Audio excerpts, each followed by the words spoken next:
Hello, sir வணக்கம். Sir நல்லா இருக்கீங்களா? நான் அதிரநிழல் ரிப்போர்ட்டர் பேசுறேன். அப்துல் ஜப்பார் என் பேரு, தஞ்சை மாவட்டம். ரொம்ப சந்தோஷம் ஜபார் உங்களை மீட் பண்றதுக்கு. உங்களோட நான் தொடர்பு கொள்ள காரணம் என்ன தெரியுமா சார்? உங்க வாய்ஸை நான் ரெக்கார்டு பண்ணிக்கிறேன். ஏன்னா இது பொது வழியில பயன்படுத்துறது. உங்களுக்கு சரிங்க. சம்மதம் தானே? சமாதானம் தான். சரி சார். இப்போ பாரதிய ஜனதா மாநில தலைவருக்கு நீங்க போட்டியிடுறீங்க. இந்த போட்டி எப்போ சார் இருக்கும்? இந்த போட்டி இன்னும் ஒரு 2-3 நாள் அதனுடைய தேர்தல் நடக்கிறதுக்கு வாய்ப்பு இருக்கு. ஏன்னா தலைமையிலிருந்து கிஷன் ரெட்டி அவரு பாஜக மூத்த தலைவர் அவர் வர்றாரு. அவர் வித் ஸ்பெசிபிக் அசைன்மெண்ட்ட இது மாநில தலைவர் செலக்ட் பண்ணி அவர் அனௌன்ஸ் பண்ணிட்டு போகணும்னு சொல்லிட்டு வராரு. சரி சார். அதனால அந்த ரேஸ்ல மற்றவங்க கூட இருப்பாங்க. அது தேர்தல் என்ன ஒரு மனதா இவரு அண்ணாமலை தான் ஃபுல் சப்போர்ட் அவருக்கு இருந்தா கூட மற்றவங்க வேட்பாளர்கள் இருப்பாங்க. அது அப்பதான் அது தேர்தல் சொல்ல முடியும். இல்லாட்டி அது அனானிமஸ் செலக்ஷன் மாதிரி ஆயிடும் இல்லைங்களா? அது எலெக்ஷன் கிடையாது. அது இல்ல இப்ப அண்ணாமலை அவர்களுடைய ஆக்டிவிட்டி பிடிக்காத காரணத்தினால போட்டி இருக்குதா, இல்ல அன்அப்போஸ்டாவை தேர்ந்தெடுக்கக்கூடிய வாய்ப்பு இருக்குமா? அன்அப்போஸ்ட் தேர்ந்தெடுத்துக்க வாய்ப்பு இருக்காது. ஏன்னா கொஞ்சம் சத்தம் போடுறாங்க எல்லாம் மூத்த தலைவர்கள்லாம். அவங்கெல்லாம் பழைய ஆளுங்க, இது புதுசா வந்தாரு, அதனால அவருக்கு எப்படி இந்த முக்கியத்துவம் கொடுக்கலாம், நாங்கெல்லாம் கொட்டை போட்ட ஆளுங்க, கட்சியில 20 வருஷமா இருக்கோம், அதனால அந்த ஒரு இது கூட இருக்கிறதுக்கு வாய்ப்பு இருக்கு. அதனாலதான் தேர்தல் முறையை ஃபாலோ பண்ணுவாங்கன்னு சொல்லிட்டு எனக்கு ஒரு யூகம், என்னுடைய யூகம் அது. இப்ப சார் நீங்க எத்தனை வருஷமா அந்த பாரதிய ஜனதா கட்சியில நீங்க பயணிக்கிறீங்க?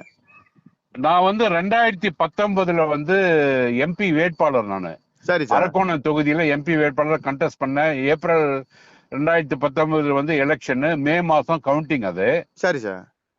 கவுண்டிங்ல எனக்கு 25,777 ஓட்டு போஸ்டல் ஓட்டோட சேர்ந்து ஆனஸ்ட் ஓட்டு. அது அதெல்லாம் தண்ணி பாட்டில் பிரியாணி கொடுத்த ஓட்டு கிடையாது. ஒவ்வொரு ஓட்டும் 20 ஓட்டுக்கு சமம். சரி சார். எல்லாம் படிச்சவங்க இதெல்லாம் அவங்க போட்ட ஓட்டு. அது 25,777 ஓட்டு அரக்கோணம் தொகுதியில. நான் தொகுதி முழுவதுமா டிராவல் பண்ணேன். கம்ப்ளீட்டா கேன்வசிங் ராணிப்பேட்டை, ஷோலிங்கர் எல்லாம் போயிட்டு திருத்தணி, இது ஆற்காடு, காட்பாடி, இதெல்லாம் அரக்கோணம், ராணிப்பேட்டை அந்த தொகுதியில சேர்ந்த எல்லா சட்டமன்ற தொகுதிக்கும் டிராவல் பண்ணி எனக்கு 25,777 ஓட்டு வந்தது. அதான் முதல் முறை நான் தேர்தல் சந்திக்கிறதே, முதல் முறை. அதனால எனக்கு ஆமா, அதுக்கு முன்னாடி I am more of corporate சிஇஓவா இருந்தேன். பாத்தீங்கன்னா இது பேசிக்கலி என்னுடைய கார்பரேட் இதுல பாத்தீங்கன்னா நான் ஒரு ப்ராப்ளம் சால்வரா தான் எங்க பார்த்தாலும் போயிருக்கேன். அதாவது ஒரு சீக் யூனிட் இருந்தா அதை உயிர் கொடுத்து அதை வளர வச்சு அதை ஒரு லெவல்ல கொண்டு வர்றது தான் என்னுடைய திறமை. அந்த இதுல இது கம்ப்ளீட்லி மேன் மேனேஜ்மெண்ட் தான். இது ராக்கெட் சயின்ஸ் கிடையாது. அரசியல் ராக்கெட் விஞ்ஞானம் கிடையாது. டெஃபினட்டா இது மேன் மேனேஜ்மெண்ட். அது மக்களுடைய சைக்காலஜிகள் புரிஞ்சுக்கிட்டு அதுக்கு தகுந்த மாதிரி நடத்துறது தான் ஒரு அட்மினிஸ்ட்ரேஷன்ல தான் இருக்கு, தவிர வேற எதுவும் பெரிய ராக்கெட் விஞ்ஞானம் கிடையாது. அதனால நம்ம இவ்வளவு படிப்பறிவு இருக்கு, வெளிநாட்டு அனுபவம் இருக்கு. நான் எல்லாம் துபாயில ஒரு 12 வருஷம், லண்டன்ல 3 வருஷம், சவுதியில இருந்திருக்கேன், அப்புறம் மிடில் ஈஸ்ட் டிராவல் பண்ணியிருக்கேன், ஆப்பிரிக்கால இருந்திருக்கேன், அப்புறம் சிஇஓவா எக்ஸிகியூட்டிவ் வைஸ் பிரசிடண்டா இருந்திருக்கேன். அதனால இந்த அனுபவங்கள்லாம் இருக்கு, இந்த படிப்பெல்லாம் இருக்கு. நம்ம ஒரு நடுத்தர, நம்முடைய சொந்த ஊர் ஆம்பூர் பக்கத்துல ஒரு வில்லேஜ் தான், வேலூர் மாவட்டம். நம்ம அங்கதான் படிச்சுட்டு நான் என்னுடைய கதை எப்படின்னா குப்பையில இருந்து கோபுரம் என்ற கதை. நான் பியூசி படிக்கும் போது ஸ்டேட்ல ஃபர்ஸ்ட் வந்தேன். மேத்ஸ்ல 200க்கு 200 என்னுடைய மார்க். அதனால ஸ்டேட்ல ஃபர்ஸ்ட் வந்ததுனால அண்ணா யூனிவர்சிட்டி, அப்ப இன்ஜினியரிங் காலேஜ் கிண்டின்னு சொல்லுவாங்க, அப்ப எனக்கு கூப்பிட்டு அட்மிஷன் கொடுத்தாங்க. அதுக்கப்புறம் மாஸ்டர்ஸும் படிச்சு தீசிஸ் ஐஐடி மெட்ராஸ்ல தீசிஸ் பண்ணேன். அதுக்கப்புறம் அது மாதிரி கார்பரேட் இதுல வளர்ந்து வந்திருக்கேன். நான் கீழே மண்டலத்திலிருந்து வளர்ந்து வந்திருக்கேன். நம்ம வில்லேஜ் அட்மாஸ்பியர்ல வந்ததுனால, அதனால வில்லேஜ் லைஃபும் எப்படி இருக்கு, நார்மல் ஏழ்மையான ஜனங்கள் எப்படி கஷ்டப்படுறாங்க, அதெல்லாம் மொத்தமா எனக்கு தெரியும். எனக்கு ஏறு ஓட்ட கவலை ஓட்ட கூட தெரியும். ம். அந்த காலத்துல. இதெல்லாம் அண்ணாமலை அவர்கள் தெரியலன்னு சொல்ல வர்றீங்களா? இல்ல அவருக்கு தெரியும், ம். அவருக்கும் தெரியும். நான் என்ன சொல்றேன், அவரு மேல எனக்கு நல்ல அபிப்பிராயம் இருக்கு. ஆ. அண்ணாமலை மேல நல்ல அபிப்பிராயம் இருக்கு. ம். அவருதான் வந்து மாவட்ட தலைவர் ஆகிறதுக்கு சிறந்த தலைவர்னு சொல்லிட்டு நான் நினைக்கிறேன். ம். ஆனா ம். இது ஒரு போட்டி இருக்கட்டும், போட்டி ம். இருந்தா நல்லது ம். தேர்தல்ல. ஓ, அந்த ஒரு ஐடியா தான். ஜனநாயக ரீதியா போட்டி இருக்கணுங்கிறிய. ஆமா, போட்டி இருக்கட்டும். ஓ, அதன் அடிப்படையில தான் நீங்க போட்டி போடுறீங்க. ஆமா, உங்களோட வெற்றி அதன் வாய்ப்பு எப்படி அடிப்படையில இருக்கும்? போட்டி. ஏன்னா எனக்கு எல்லா தகுதிகளும் இருக்கு. அதுல வெற்றி வாய்ப்பு எப்படி இருக்குது? யாருக்கு? எனக்கா? இந்த ரேஸ்ல யாரு இருக்கிறது? எனக்கு வெற்றி வாய்ப்பு அவ்வளவா இருக்காது, அது நல்லா புரியுது. ஏன்னா அண்ணாமலைக்கு தான் வெற்றி வாய்ப்பு அதிகம் இருக்கும். ம். ஆனா மற்றவங்க வெற்றி வாய்ப்பை வந்து நான் குறைக்கிறேன். என்னுடைய பார்ட்டிசிபேஷனால அவங்களுடைய இதை வந்து வெற்றி வாய்ப்பை நான் குறைக்கிறேன். ஓ, குறைச்சிட்டு அண்ணாமலைக்கு கூட்டுறேன் இங்க. ஓ, இப்போ நீங்க போட்டி போடுறீங்கல்ல, இப்ப யாரு அந்த தமிழக பாரதிய ஜனதா கட்சிக்கு தலைவர் பதவிக்கு போட்டியிடுறது? ஒரு 2-3 பேர் அடிபடுது. ஓ. நயினார் நாகேந்திரன், வானதி சீனிவாசன், ம். அண்ணாமலையோட 2-3 பேர் அடிபடுது. அது வந்து யார் நிக்கிறாங்கன்னு சொல்லி தெரியல எனக்கு. இப்போ தமிழக பாரதிய ஜனதா தலைவருடைய செயல்பாடு உங்க மனசுக்கு எவ்வாறு அமைகிறது? அதை நீங்க கொஞ்சம் சொல்ல முடியுமா? பாரதிய ஜனதா கட்சி வந்து சிறந்த கட்சிங்க. ம். பாரதிய ஜனதா கட்சி one of the best in the world. சரி. ஆனா கட்சி நிர்வாகத்துல ப்ரொவைடட் இது எஸ்பெஷலி தமிழ்நாட்டில் இருக்கிற கட்சி நிர்வாகிகள், ம். கட்சி அமைப்பு செயலாளர்கள், அவங்க நியமிக்கிற அமைப்பு ரீதியா இருக்கிறவங்க, ம். அவங்களுடைய இது வந்து கம்ப்ளீட்டா ரொம்ப ஏடாகூடமா இருக்கு. ம். அதாவது ரொம்ப ஊழல் மிகுந்து இருக்கு. அப்புறம் பணம் கொடுத்துட்டு பொறுப்பு கொடுக்கறான். நான் இப்ப 5 வருஷம் ஆச்சு நான் வந்து ம். சேர்ந்து. ம். எனக்கு எந்த ஒரு பொறுப்பும் கொடுக்கல. சின்ன சாதாரண பொறுப்பு, இந்த எலெக்ஷன் டைம்ல வந்து மாவட்ட பொறுப்பாளர், அது மாதிரி எம்எல்ஏ கான்ஸ்டிட்யூன்சி இன்சார்ஜ், அது மாதிரி எல்லாம் ஒரு சின்ன பொறுப்பு கொடுத்தாங்க. கட்சியில பொறுப்பு கொடுக்கல. ஏன்னா கட்சி பொறுப்பெல்லாம் பணம் கொடுத்து விக்கிறாங்க. ஓ, அது வந்து கட்சி பொறுப்பு பணம் கொடுத்து விக்கிற ஆமா ஆமா. இப்ப மாவட்ட தலைவரெல்லாம் வந்து இப்போ 10 லட்சத்துல ஆரம்பிச்சிருந்து 1 கோடி வரையும் போதுங்க. ஓ, ஆமா, அது மாதிரி போயிட்டு இருக்கு. அது வெளியில தெரியாது. ஆனா உங்கள்ட்ட ஆதாரம்லாம் இருக்கு. ஆதாரம் இருக்கு. அவங்க கொடுத்த ஆளுங்களே அவங்கள ஒரு சில நேரத்துல வெக்ஸ் ஆயிட்டு அவங்களே வெளியே சொல்ல ஆரம்பிச்சிடுறாங்க. ஓ, அதனால எல்லாருமே இப்போ வந்து ஒவ்வொரு மாவட்ட தலைவரும் ஒரு குறைஞ்சது 10 லட்சம் ரூபாய் குறைஞ்சது. அப்புறம் வந்து பெரிய ஒரு கோயம்புத்தூர், இது மாதிரி சென்னை, அது மாதிரி பெரிய பெரிய நல்ல இன்கம் இருக்கிற மாவட்டங்கள், இண்டஸ்ட்ரீஸ் இருக்கிற மாவட்டங்கள்லாம் பாத்தீங்கன்னா 75 லட்சம் 1 கோடி வரையும் அவங்க போதாங்க. அப்புறம் வந்து ஒவ்வொரு போஸ்டும் வந்து நம்ம அந்த அளவுக்கு தமிழக பாரதிய ஜனதா கட்சி வளர்ந்து இருக்கிறதா நீங்க நினைக்கிறீங்களா? இல்ல வளர்ந்து இருக்கிறதா இல்ல, அது மூலியமா கட்சி மூலியமா சம்பாதிக்க முடியும்னு சொல்லி எதிர்பார்க்கறாங்க, அவ்வளவுதான். ஓ, கட்சி வளர்ந்து இருக்கான்னு தெரியல. கட்சி வச்சுக்கிட்டு, ஏன்னா மத்தியத்துல வந்து ஜனதா கட்சி இருக்கு, பிஜேபி இருக்கு சென்ட்ரல்ல. இங்க லோக்கல்ல வந்து இவங்க வந்து இவங்கள மிரட்டி வந்து இது பண்ணணும், அது பண்ணணும், இது பண்ணுன்னு சொல்லிட்டு பணம் வசூல் பண்றதுக்காக ஒரு ஏதுவா இருக்கும். அதனாலதான் இந்த பொறுப்பு வாங்குறாங்க. அவங்க பணம் பண்றதுக்குன்னா பொறுப்பு வாங்குறாங்க. சார், செயல் பண்ணணும், கட்சி வளர்க்கணும், வெற்றி அடைய செய்யணும்ன்றதுல அது அஜெண்டா கிடையாது. அதனாலதான் உங்களுக்கு விரக்தி இருக்குது. இதே போல ஆமா, விரக்தி இருக்கு. அதனால முடிஞ்ச வரையும் ஒரு 1.5 வருஷமா வந்து ஆல்ரெடி இப்போ நான் இவ்வளவு படிச்சுட்டு இவ்வளவு இண்டஸ்ட்ரீஸ்க்கெல்லாம் சிஇஓ, பெரிய பெரிய கார்பரேட்டுக்கெல்லாம் சிஇஓ எல்லாம் இருக்கும்போது, எந்த கம்பெனி முதல்ல நம்ம பாக்குறது அவங்க பேலன்ஸ் ஷீட் எல்லாம் பார்த்துட்டு எந்த வகையில கம்பெனி வந்து சிறப்பா இருக்கா, செழிப்பா இருக்கா, சிக் யூனிட்டா இருக்கா, சஸ்டெயின் பண்ண முடியுமா அப்படின்னு சொல்லிட்டு அதை பாக்குறோம்.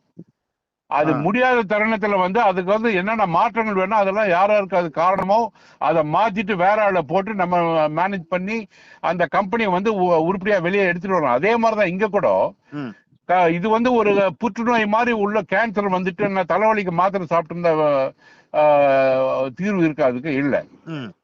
அதனால வந்து நான் அதை ஐடென்டிஃபை பண்ணிட்டேன். ஓ நான் வந்த இந்த டிராவல் பண்ணும்போது தொகுதி எல்லாம் டிராவல் பண்ணும்போதே நான் வந்து புரிஞ்சுக்கிட்டேன். எல்லாம் ம் புரிஞ்சுக்கிட்டு என்னென்ன நடக்குது, இது நடக்கக்கூடாதெல்லாம் அதை வந்து வெளிப்படுத்தி நான் சொல்லிட்டு இருக்கேன். ஒரு 1.5 வருஷமா சொல்லிட்டு இருக்கேன். ம் எங்கெங்க தவறு நடக்குது, அதெல்லாம் எப்படி சமாளிக்கிறீங்க, அது வந்து என்னென்ன மாற்றங்கள் கொண்டு வரணும்னு சொல்லிட்டு நான் வந்து கண்டினியூஸா சொல்லிட்டே இருக்கேன். மாநில தலைவருக்கும் சொல்லிட்டு இருக்கேன், தேசிய தலைமைக்கும் சொல்லிட்டு இருக்கேன். இப்போ சமீபத்துல ஒரு அண்ணாமலை அவர்கள் கூட சாட்டையில் அடிக்கிற போராட்டம் பண்ணினாரு. ஆமாங்க. அதே அண்ணா போல பல்கலைக்கழக நான் வந்து அண்ணா பல்கலைக்கழக ஸ்டூடெண்ட் தான். அங்கதான் நான் பிஇஏ படிச்சேன் நான். சாட்டையில அடிக்கிறக்கூடிய போராட்டம் நடத்தினாரு. செருப்பு இல்லாம நான் நடப்பேன்னு சொல்றாரு. இதெல்லாம் வந்து மாநில தலைமையுடைய அரசியலா பாக்குறீங்களா? இல்ல உங்களுடைய அது கருத்து எப்படி? அது வந்து நான் அவ்வளவு கமெண்ட் பண்ண முடியாதுங்க. இப்ப என்ன எடுத்தீங்கன்னா அது வேணா செய்வேன்னா நான் டெஃபினட் அதெல்லாம் செய்ய மாட்டேன். ஓ ஏன்னா அது வந்து ப்ராப்ளம் சால்வ் ஆகிறதுக்கு அது வழி கிடையாது. ஓ ஆனா அது அவருடைய கணிப்பு, அவருடைய டிசிஷன் அது. அதனால அது வந்து நான் கமெண்ட் பண்றது நல்லா இருக்காது. அதே போல நீங்க கட்சி தலைவரா வரக்கூடிய வாய்ப்பு இருந்தா எந்த மாதிரி திமுக, அதிமுக போன்ற பெரிய பெரிய கட்சிகளை நீங்க வந்து எதிர்கொள்ளுவீங்க? அதிமுக, திமுக கட்சி வந்து அவங்க தெரிஞ்ச வேலையை அவங்க செஞ்சுட்டு இருக்காங்க. நம்ம தெரிஞ்ச வேலை நம்ம செய்ய போறோம். ஓ அவங்க தெரிஞ்ச வேலை என்னன்னா, அவங்க தெரிஞ்ச வேலை வந்து ஊழல், கொள்ளடிக்கிறது, இது பண்றது, அதுதான் அவங்களுடைய தெரிஞ்ச வேலை. அந்த வேலை தான் அவங்களுக்கு தெரியும். வேற வேலை தெரிய முடியாது, செய்யறதுக்கு அவங்களுக்கு அந்த நாலேஜே இல்ல. ஆனா இது நமக்கு வரைக்குமே வந்து நம்ம இது வந்து பல வகையில பார்த்திருக்கோம். அதனால வந்து அவங்கள பிளேம் பண்ணிட்டு நீ அது பண்ற அதனால நான் பண்றேன்னு அவங்கள அப்படியே விட்டுட்டு நான் ஆட்டோமேட்டிக்கா சிறந்த முறையில் நம்ம செயல்படுவோம்.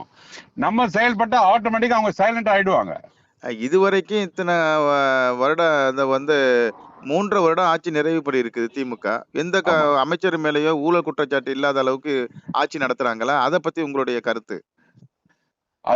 அது வந்து அது வந்து நான் மேல தலைவருங்க அதெல்லாம் பாத்துக்கிறாங்க. அதனால நான் அந்த இதுல நான் போவே இல்லை. ஓ நான் வந்து இன்டர்னலா நம்ம கட்சிக்குள்ள நம்ம வீட்டுக்குள்ள இருக்கிற ப்ராப்ளத்தை ம் சால்வ் பண்ண நம்ம கட்சி வளரும். ம் அது அந்த வளர்ந்து அதனுடைய ஸ்ட்ரென்த் வந்து எதிர்கட்சியை வீழ்த்துற மாதிரி அந்த ஸ்ட்ரென்த் இருக்கும். மேல எதிர்கட்சியோட டீல் பண்றது இதெல்லாம் மேல தலைமைக்கு, தேசிய தலைமைக்கும் மாநில தலைமைக்கும் விட்டுறாது. அதுல வந்து நான் கமெண்ட் பண்ண விரும்பல. ஏன்னா அதுக்கு வந்து அவ்வளவு நாலேஜ் நமக்கும் கிடையாது. சரி சார். நீங்க வந்து பொது வெளியில அந்த கருத்துக்களை சொல்லி, WhatsAppல கருத்துக்களை சொல்லி வர்றீங்க. ஆமா. ஏன் வந்து கட்சி தலைமைக்கு, அதாவது மேலிடத்துக்கு நீங்க சொல்லக்கூடாது? மேலிடத்து சொல்லியிருக்கு. எல்லாம் என்னுடைய பதிவுகள் எல்லாருக்கும் அவங்க காப்பியா ரைட்டிங் ஃபார்ம்ல போயிட்டு இருக்கு. ஓ எல்லாருக்கும் போயிட்டு இருக்கு. அவங்க வந்து உள் வாங்கிக்கிறாங்க. நடவடிக்கை எடுக்க வெளியில மாட்டேங்கிறாங்க. வந்து ஆனா அது செயல்படுத்துறாங்க. அது வந்து தெரியுது. ம் உள் வாங்கிக்கிறாங்க, செயல்படுத்துறாங்க. ஆனா வந்து வெளியில வந்து இப்போ நம்ம சாதாரண ஒரு லெட்டர் உனக்கு போற அந்த லெட்டர் நீங்க பதில் கொடுக்குறீங்க. அது மாதிரி கட்சியில வந்து அது மாதிரி நடக்கிறதா தெரியல. ஏன்னா கட்சியில அது மாதிரி கொடுத்தாங்கன்னா அது வந்து இதாயிடும். ஒரு ஒரு பிரேக்கிங் நியூஸ் மாதிரி ஆயிடும். ம் ஆனா நான் போடுற நியூஸ் எல்லாம் அவங்க உள் வாங்கிக்கிறாங்க. ம் உள் வாங்கிக்கிட்டு வந்து அந்த இதெல்லாம் இம்ப்ளிமெண்ட் எங்கெங்க பண்ண முடியுமோ அது பண்ணுவாங்க.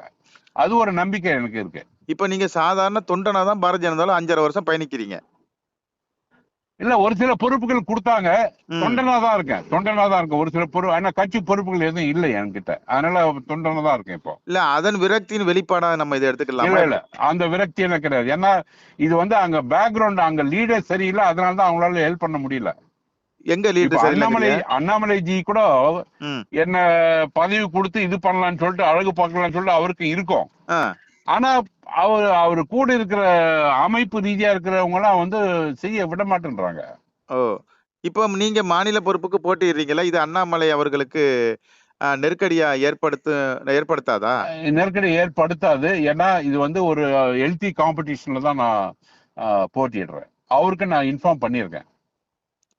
அவருக்கு நீங்க இன்ஃபார்ம் பண்ணிருக்கேன்னா ஜஸ்ட் இந்த பதிவு வந்து அவருக்கு ஃபார்வர்ட் பண்ணிருக்கேன். இந்த கட்சிக்காரவங்க அங்கிட்டு தான் பொறுப்பு கொடுக்குறாங்கன்னு சொல்றீங்களே, அது மாநில தலைவருக்கு அந்த பணம் செல்லுதா இல்ல வேற யாருக்கும் செல்லுதா? மாநில தலைவருக்கு அவருக்கு போற மாதிரி தெரியாது எனக்கு. அது வந்து இருக்கிறதுக்கு வாய்ப்பு இல்லை. இது வந்து கேசவ விநாயகம் குரூப். அவர் வந்து அமைப்பு ரீதியா ஒவ்வொரு பெருங்கோட்ட பொறுப்பாளர்கள் அமைப்பு ரீதியா வச்சிருக்காரு. ஓ அவங்க என்ன இந்த நிதி வசூல் எல்லாம் பண்றது, போலி ரசீதெல்லாம் வச்சுட்டு நிதி வசூல் பண்றாங்க. 5 கோடி ரூபாய் கலெக்ட் பண்ணாங்கன்னா 50 லட்சம் ரூபாய் கணக்கு காட்டுவாங்க, மீதியான அவங்க சைஃபன் ஆஃப் பண்ணிடுவாங்க அதை. ஓ அப்படி போலி ரசீது வச்சுட்டு செய்யறதா கேள்விப்பட்டேன். ஒரு ஒரு இடத்துல வந்து ஒரு ரசீதை பிரிண்ட் பண்ணி 2 கபோர்டு ஃபுல்லா வச்சிருக்காங்க. ஓ ஆமா. இது ஏன் நீங்க வந்து அவங்க மேல வழக்கு தொடுக்க கூடாது? இல்ல வழக்கு தொடுக்கிறதுக்கெல்லாம் அந்த வசதி நமக்கு இல்லைங்க. லீகல் எல்லாம் போயிட்டு கோர்ட்ல ஏறி இது பண்றதுக்கு, லாயர் ஃபீஸ் கட்டுறதுக்கெல்லாம் நமக்கு அந்த வசதி கிடையாது. ஆனா உண்மை விஷயம் தெரிஞ்சிருக்கு. இதை வந்து மாநிலத்துக்கும் தேசியத்துக்கும் இன்ஃபார்ம் பண்ணியிருக்கேன் நான். ஓ இந்த ரேஸ்ல யார் சார் முக்கிய பங்கு வகிக்கிறது மாநில தலைமைக்கு வர்றதுக்கு? இங்க வந்து இப்ப இது கேள்விப்பட்டதுதான், அதிகாரப்பூர்வமா இன்னும் எதுவும் அறிவிப்பு வரலங்க. இன்னும் 2 நாள்ல வந்துருங்கிறிய? ஆமா வந்துரும். அதிகாரப்பூர்வமா வரல. அண்ணாமலைஜி டெஃபினட்டா இருக்காரு. அப்புறம் வந்து நைனா நாகேந்திரன்ஜி, அப்புறம் வானதி ஸ்ரீனிவாசன்ஜி இருக்கிறதா கேள்விப்பட்டேன். இன்னும் மற்றவங்க கூட இருக்கலாம். நீங்களும் வேட்புமனு தாக்கல் பண்ணிருக்கீங்க? நேற்று நானும் தாக்கல் பண்றதுக்கு விருப்பம் தெரிவிச்சிருக்கீங்க. ஆமா. சரி சார். இது இந்த தேர்வு வந்து ஜனநாயக முறையில இருக்குமா? இல்ல வந்து அவங்களா வந்து சர்வாதிகார முறையில தேர்ந்தெடுப்பாங்களா? இல்ல ஜனநாயக முறையில தான் அவங்க இப்போ முடிஞ்ச வரையும் அதுதான் பண்ணிட்டு இருக்காங்க. இப்போ மாவட்ட தலைவர் எல்லாம் தேர்வு எல்லாம் முடிஞ்ச வரையும் ஜனநாயக முறையில தான் பண்ணிட்டு இருக்காங்க. தேர்தல் அதிகாரம் நியமித்தாங்க, அப்புறம் அப்சர்வர் எல்லாம் போட்டாங்க. அதெல்லாம் கரெக்டா நடந்துட்டு இருக்கு. ஆனா உள்ள குளறுபடிகள் படிகள் அதிகமா இருக்கு. ஓ அந்த குளறுபடி அங்கங்க வந்து கொஞ்சம் நான் நினைக்கிறேன் எல்லாம் ஒரு 10-15 கோடி வரையும் பணம் பரிவர்த்தனை ஆயிருக்கும்னு நினைக்கிறேன், தமிழ்நாடு முழுவதுமா. ஆயிருக்கும். ஏன்னா மாவட்ட தலைவர் அவங்க இவங்க எல்லாம் கொஞ்சம் பணம் கொடுத்துட்டு, இப்ப 3-4 பேர் இருக்காங்க. அதுல ஒருத்தருக்கு வேணும்னா அவன் பணம் கொடுத்துட்டு வந்துருவான், அந்த இது போஸ்ட் எடுத்துக்குவான். ஏன்னா அப்ப வந்து எப்படி ஊழலை பத்தி அவங்க பேச முடியும்? பணம் பேசக்கூடாது. ஆக்சுவலா ஊழலை பத்தி எப்படி பேசக்கூடாது? ஏன்னா கரெக்டா யோசனை பண்ணா திராவிட கட்சி விட அதிகமா இருக்கு இங்க ஊழல் இருக்கு, பிரச்சனைங்க அதிகமா இருக்கு. அப்ப வந்து ஊழலுக்கு துணை போறாங்கன்னு சொல்றிய? அது எப்படின்னு சொல்ல முடியல. பட் அவங்க திராவிட கட்சி அவங்க செய்யறது லட்சக்கணக்கில் செய்யறாங்க. இவங்க வந்து சின்ன ரீதியில செஞ்சுட்டு இருப்பாங்கன்னு நினைக்கிறேன். ஆனா ஊழலுக்கு வந்து எனக்கு அவ்வளவு சம்பந்தம் கிடையாது. ஏன்னா நான் இதுவரையும் ஊழல் பண்ணது கிடையாது. யாருக்கிட்ட நான் ஒரு ரூபாய் நான் யாரும் ஏமாத்தணும் கிடையாது. நான் யாருக்கும் லஞ்சம் கொடுத்ததும் கிடையாது. நம்ம அதிரை நிழலுக்கு நம்ம கேட்ட கேள்விக்கு நீங்க பொறுமையாகவும் தெளிவாகவும் அதே போல பல உண்மைகளை சொன்னீங்க. உங்க பேரை நீங்க கொஞ்சம் பதிஞ்சிருங்க சார். என்ன படிப்பு? என்னுடைய பேர் வந்து டாக்டர் ராஜேந்திரன் நாயுடு. என்னுடைய படிப்பு வந்து BE, ME, FIE and DLitt, doctorate of லிட்ரேச்சர்னு சொல்லிட்டு டிலிட்னு சொல்லிட்டு. பொறுப்பு கொடுக்கலன்னு சொல்லிட்டு நான் மனவேதனை நல்லா படல. இதை விட பயங்கரமான பொறுப்பெல்லாம் நான் ஏற்றி சேலஞ்சா பண்ணிட்டு வந்திருக்கேன். அதனால இவங்க பொறுப்பு எப்ப கொடுக்குறாங்களோ அப்ப கொடுக்கணும், பரவாயில்ல. பட் அதை பத்தி நான் விரக்தி எல்லாம் கிடையாது. ஆனா இது வந்து இவ்வளோ திறமையா இருக்கிறவங்க என்ன மாதிரி பல பேர் இருக்காங்க. பல 100 கணக்கான பேருங்க இருக்காங்க. அவங்க எல்லாம் உள்ள வரணும். படிச்சவங்க எல்லாம் உள்ள வரணும். இந்த ஊழல் செய்யறவங்க எல்லாம் அப்படியே மொல்லமா வெளியில ஃபேட் அவுட் ஆகணும். அதான் என்னுடைய குறிக்கோள். சரி சார். இது அதிரை நிழல்ல பொதுத்தளத்துல உங்க வாய்ஸை நான் பயன்படுத்திக்கிறேன் சார். சரிங்க. சம்மந்தம் தானே சார்? சம்மந்தம் தான். நன்றி.